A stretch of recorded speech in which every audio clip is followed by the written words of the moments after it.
माँ जी, मेरी डिलीवरी आज या कल हो जाएगी। दीदी को बुला लीजिए, थोड़ी देखभाल कर देंगी। सुबह सुबह अपने भारी पेट को संभालते हुए रचना ने धीमे से कहा। पर शारदा देवी तो जैसे इंतजार ही कर रही थी किसी बात को जिसे पकड़कर ताना मारा जा सके।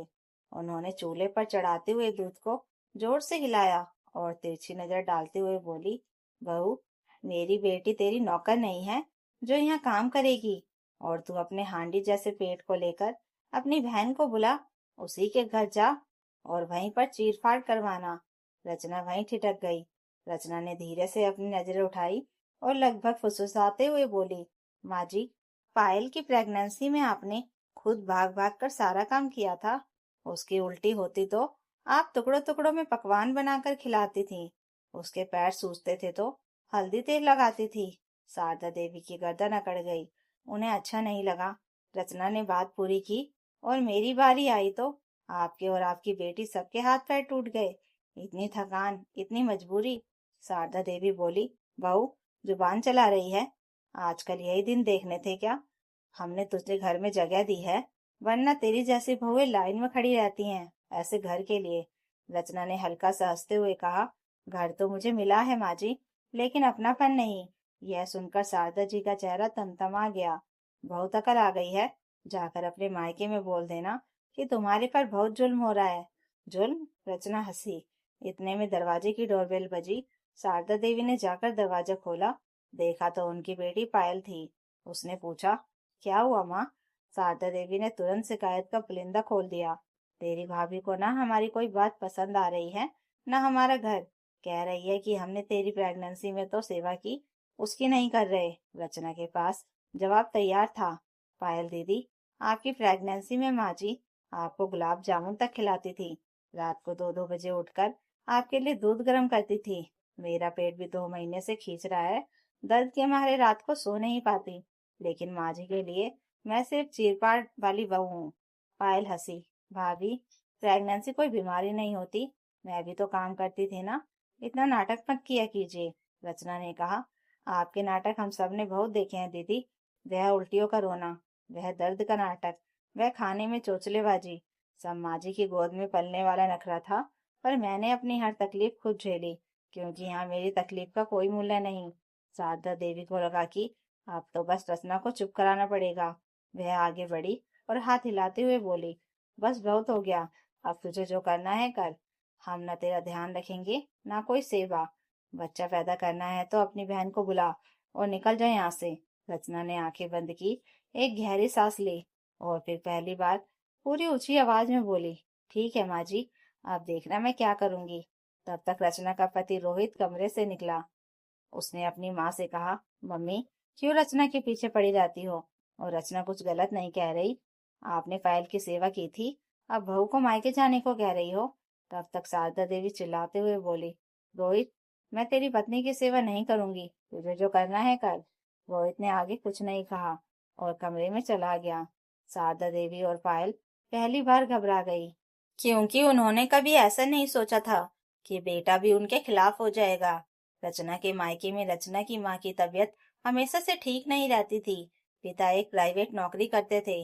घर का खर्च मुश्किल से चलता था। रचना ने बचपन से ही जिम्मेदारियां उठाई, घर भी संभाला, पढ़ाई भी की, अपनी छोटी बहन नेहा की देखभाल भी की। यही वजह थी कि उसमें एक चुप रहने वाली मजबूती और गुस्से से बोलने वाली आग दोनों थी।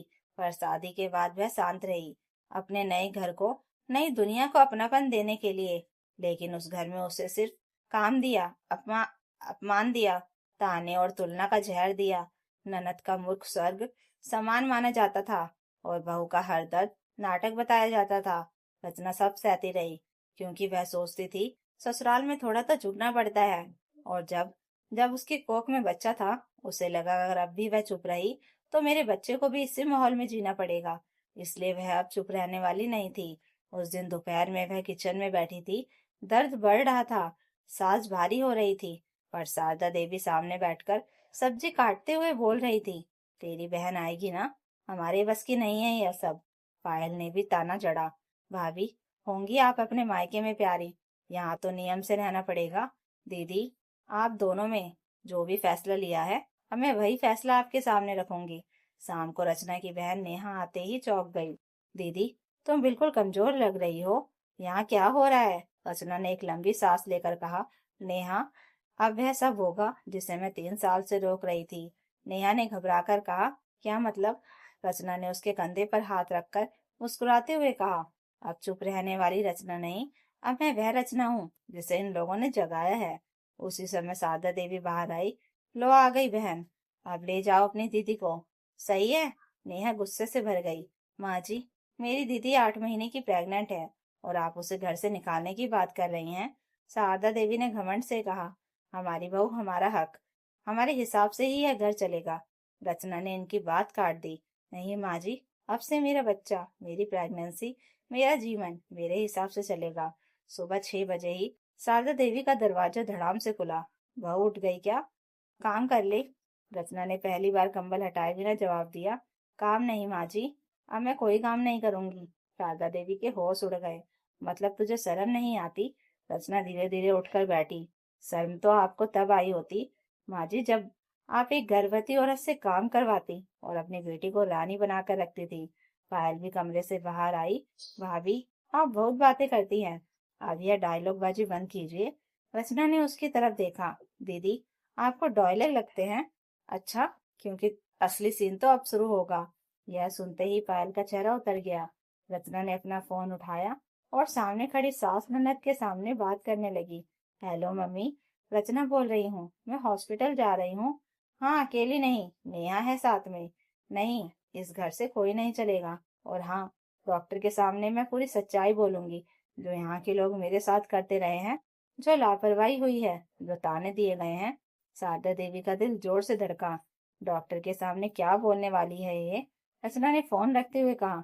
जो सच है वही, जिसे आप बरसों से छुपा रही थी। पायल धीरे से माँ जी के कान में बोली। माँ, यह डॉक्टर को बता देगी कि प्रेगनेंसी में काम करवाती थी तो हमें ही सुनना पड़ेगा। अस्पताल वाले केस भी बना सकते हैं। शारदा देवी की आंखों में डर उतरने लगा, पर घमंड अभी भी बाकी था। नाटक कर रही है, कहीं नहीं जाएगी ये, मैं रोकती हूँ इसे। लेकिन जैसे ही शारदा देवी ने रचना का हाथ पकड़ा, रचना ने सख्त आवाज में कहा। हाथ मत लगाइए माँ जी, आपका अधिकार तब खत्म हो गया था जब आपने कहा अपने हांडी जैसे पेट को लेकर निकल जा, और मैं निकल ही रही हूँ। शारदा देवी का चेहरा सफेद पड़ गया। नीचे आंगन में हल्की बारिश हो रही थी, हवा नम थी। रचना धीरे धीरे सीढ़ियां उतरी। रोहित भी रचना के साथ था, उसका हाथ पकड़कर। सास ननद दरवाजे पर खड़ी थी, पर इस बार रोकने के लिए नहीं, बल्कि डर में जड़ होकर देख रही थी। रचना ने जाते जाते कहा। आपके लिए बहू कुछ नहीं थी माँ जी, लेकिन मेरे लिए मेरा बच्चा सब कुछ है। अब मैं उसे उस घर में नहीं पालूंगी जहाँ मेरी इज्जत नहीं। शारदा देवी की आंखें फैल गई। तू जा कैसे सकती है? यह तेरा भी ससुराल है, घर है। रचना बोली। यहाँ तो हर तरफ बस आपकी हुकूमत है। इतना कहकर वह बाहर निकल गई। हॉस्पिटल पहुंची ही थी कि दर्द और तेज होने लगा। डॉक्टर ने जांच करने को कहा। प्रेशर हाई है, बहुत स्ट्रेस लग रही है, घर में आराम मिलता है? रचना ने गहरी सांस ली। वह पल आ चुका था। नहीं डॉक्टर, आराम नहीं, लापरवाही, ताने, गाली और काम। 8 महीने से सुबह 5 बजे से रात 10 बजे तक मुझसे काम करवाया गया। मुझे खाने से लेकर दवाई हर चीज के लिए लड़ना पड़ा। मुझे कहा गया कि मैं नाटक करती हूँ, और आज तो मुझे घर से ही निकाल दिया गया। डॉक्टर पूरी तरह से चौंक गई। क्या प्रेग्नेंट महिला को घर से निकालना, यह तो मानसिक उत्पीड़न है। नेहा ने कहा। डॉक्टर, हमने सब कुछ देखा है, दीदी को बहुत परेशान किया गया। डॉक्टर ने लिखा। यह केस अनदेखी और स्ट्रेस के कारण हाई रिस्क प्रेगनेंसी बन चुका है। डिलीवरी तुरंत प्लान करनी पड़ेगी। रचना ने आंखें बंद की। रोहित ने रचना का हाथ पकड़ा और कहने लगा। रचना, मैं तुम्हारे साथ हूँ। एक आंसू गिरा, पर वह दुख का नहीं, राहत का आंसू था, क्योंकि रोहित उसका दर्द समझता था। उधर घर पर शारदा देवी कमरे में बेचैन टहल रही थी। पायल, यह सब क्या कर दिया तूने? मैंने तो सिर्फ तानों में कहा था, निकलने के लिए थोड़ी बोला था। अब ये अस्पताल में कुछ बोल देगी तो? पायल चेहरा पकड़े बैठी थी। माँ, गलती तो आपने की है, आपने बेटी बहू का फर्क ज्यादा दिखा दिया। शारदा देवी चिल्लाई। हाँ, तू तो मेरी बेटी है और यह बहू है, एक बराबर कैसे हो सकती हैं? पायल ने धीरे से कहा। आजकल जमाना बदल गया है माँ, अब बहू भी आवाज उठा सकती है। शारदा देवी पहली बार डर रही थी। बहू की खामोशी से नहीं, अब बहू की आवाज से डिलीवरी शुरू हुई। हॉस्पिटल में सब भागदौड़ शुरू हो गई थी। रचना का दर्द बढ़ रहा था, पीठ झंझना रही थी, पर उसकी आंखों में एक ही बात घूम रही थी, मैं अपने बच्चे को डर नहीं, हिम्मत की दुनिया दूंगी। डॉक्टर ने कहा, आपको स्ट्रेस बहुत ज्यादा है, डिलीवरी लंबी चल सकती है, शांति रखें। लेकिन शांति कहाँ थी। रचना को सिर्फ माँ जी की आवाज सुनाई देती थी, तेरा हांडी जैसा पेट, मेरी बेटी तेरी नौकर नहीं, निकल जाए इस घर से। दर्द जैसे जैसे बढ़ता, रचना की हिम्मत भी बढ़ती। 3 घंटे, 4 घंटे, 5 घंटे, और आखिरकार एक जोरदार चीख के बाद नर्स ने कहा, बधाई हो, आपका बेटा हुआ है। रचना की आंखें नम हो गई, उसने बच्चे को सीने से लगाया। डॉक्टर ने शारदा देवी को कॉल किया, आपकी बहू की डिलीवरी हो गई है, और हाँ, उसने जो बातें बताई हैं उन पर हमें केस बनाना पड़ सकता है, यह मामूली चीजें नहीं है। शारदा देवी के हाथ कांपने लगे। पायल सुन बैठी थी, उसे समझ आ गया, जिसे बहू को वह हल्के में लेती थी, अब वह लौटकर उनकी जिंदगी में तूफान लाएगी। हॉस्पिटल में डिलीवरी के बाद रोहित अपने बच्चे को सीने से लगाए बैठा था। कमरा शांत था, पर उसके दिल में तूफान चल रहा था। डॉक्टर ने कहा कि केस दर्ज हो सकता है, और यह बात घर तक पहुंच चुकी थी। शारदा देवी बिस्तर पर बैठी सिर पकड़कर रो रही थी। अब क्या होगा पायल, अगर पुलिस ने केस बन गया तो लोग क्या कहेंगे, हमारी इज्जत मिट्टी में मिल जाएगी। पायल धीरे से बड़बड़ाई, माँ आप ही तो कहती थी कि बहू के ताने घर का गहना होते हैं, अब वही ताने आपके गले की रस्सी बन रहे हैं। शारदा देवी तमतमाई, तो मुझे ही दोष दे रही है। सोनल, नहीं, पायल के सब तलवार जैसे निकले। आपने मुझे सिर पर चढ़ाया और भाभी को पैरों की धूल बनाया, यह परिणाम तो आना ही था ना। माँ, शाम को दरवाजा जोर से खुला, रोहित गुस्से से फट पड़ा। शारदा देवी उठी, बेटा, वो तो बस, रोहित की आवाज बिजली जैसी कड़की।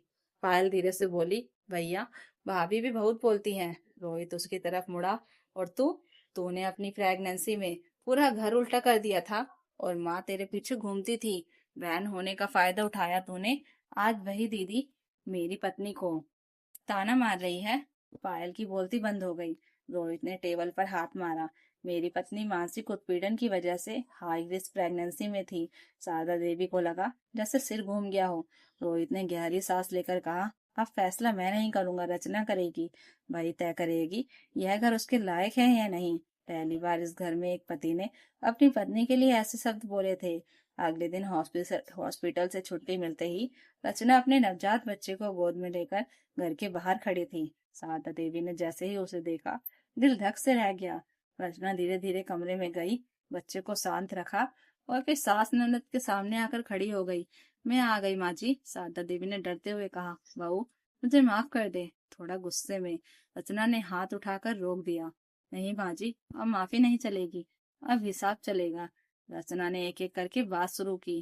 पहला, मेरी प्रेगनेंसी में आपने मुझसे 3-3 टाइम घर का झाड़ू पोछा करवाया, यह लापरवाही थी। दूसरा, मेरी दवाई समय पर नहीं दी गई, यह उत्पीड़न था। तीसरा, मुझे मानसिक रूप से इतना परेशान किया गया कि डॉक्टर ने केस बनाने की बात कही है, यह अपराध है। और चौथा, आपने मुझे घर से निकलने को कहा, यह संस्कार नहीं, नीचता है। शारदा देवी रो पड़ी। बहू, मुझे माफ कर दे, रचना शांत स्वर में बोली। गलती मानने से क्या होगा माँ जी, 3 साल का जहर पल भर में उतर जाता है क्या। एक माँ की कोख की पीड़ा आपकी माफी में कहाँ समा सकती है। पायल आगे बढ़ी, भाभी प्लीज, हमसे गलती हो गई। रचना हंस पड़ी, एक बेहद शांत और चुभती हुई हंसी। गलती एक बार होती है, बार बार नहीं। बदसलूकी एक बार होती है, हर दिन नहीं। दर्द एक बार दिया जाता है, हर सांस में नहीं। शारदा देवी और पायल दोनों रो रही थी। रोहित ने कहा, रचना, जो भी फैसला तुम्हें सही लगे वह बोलो, मैं तुम्हारे साथ हूँ। रचना ने चारों तरफ देखा, वही घर, वही दीवारें, वही ताने, वही अपमान। फिर उसने बच्चे की तरफ देखा, उसे मुस्कुराते हुए अपनी माँ के सीने से चिपके हुए, और वह समझ गई अब उसे किस घर में रहना है।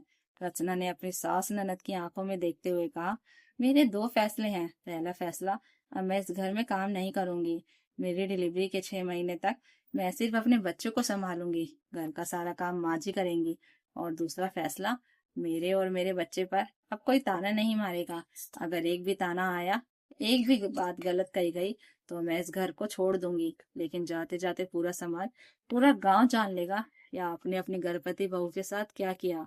और डॉक्टर की रिपोर्ट्स के साथ सीधा केस दर्ज करूंगी। फिर आपकी इज्जत बचाने को भगवान भी नहीं आएंगे। कमरे में सन्नाटा पसर गया। पायल की भी बोलती बंद हो गई। शारदा देवी जमीन पर बैठ गई। उनके चेहरे पर वही भय था जिसका स्वाद उन्होंने रचना को 3 साल तक चखाया था। रोहित ने धीरे से रचना का हाथ पकड़ा। तुम जो भी चाहो वही होगा। उसकी आंखों में ग्लानि थी। रचना ने कहा, बस मुझे इतना चाहिए कि मेरे बच्चे को वही माहौल मिले जो सम्मान वाला हो। रोहित ने सिर झुका लिया। वादा है। धीरे धीरे घर का माहौल बदल गया। वह बदलाव डर से शुरू हुआ था पर सीख में बदल गया। तो दोस्तों, अगर आपको यह कहानी अच्छी लगी हो तो कमेंट करके जरूर बताइएगा और नई कहानियों के लिए चैनल को सब्सक्राइब जरूर कर लीजिएगा। Thank you for watching.